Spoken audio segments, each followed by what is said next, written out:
All right, hello everyone. So I found this problem here on Twitter. I screenshotted it. I can't remember where I saved it from. And I thought I'd make a good video. So there's an expression up there, and it says if the expression above can be stated in the form of a over b to the power of x for positive integers a and b, what is the value of a and b? And so I looked at it and I went, I don't know. And so I thought, well, let's try to see where I can go with this one. So I looked at this problem. I noticed that 27 and 81 are both powers of 3. So I thought, okay, why don't I rewrite 27 as 3 to the power of 3, and then that exponent of negative x over 3, plus 81 is 3 to the power of 4, I think. Yeah. And then I put that exponent up there, 1 minus x over 4. And I didn't know where I was going with this. I was just seeing what I could do. So now I know a power to a power gets multiplied. Power to a power gets multiplied, which means those 3's are just going to cancel out. And I get 3 to the power of negative x plus, and then I notice these 4's cancel out because a power to a power gets multiplied. So that gives me 3 to the power of 1 minus x. And suddenly this problem became a little bit easier because I've got both bases the same, but I can't do anything yet. So I rewrote this with a negative exponent is 1 over 3 to the power of x.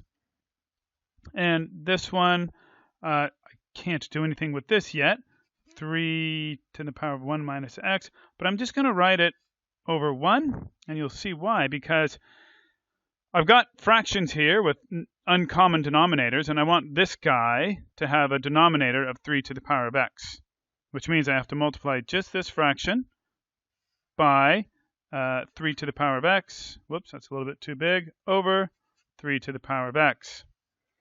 All right, that way, when I combine these two fractions with like denominators, this guy doesn't change, 1 over 3 to the power of x, plus these get multiplied, that's 3 to the power of x there. Now, right here, when I multiply these guys, I'm multiplying two powers with the same base. And what happens when I multiply two powers with the same base? I just add their exponents. So I add their exponents. So this is 3, and 1 minus x plus x. What happens? See you later, x's. And I just get 3. Okay, 3 to the power of 1. Now, I have two fractions with the same denominator. They're both 3 to the power of x. 1 plus 3 is 4. And lo and behold, that is in the form of an integer over another integer to the power of x, like it asked me to. Therefore, a is 4 and b is 3, so a plus b must equal 4 plus 3, which equals 7. What a cool problem. And as always, thanks for watching. See ya.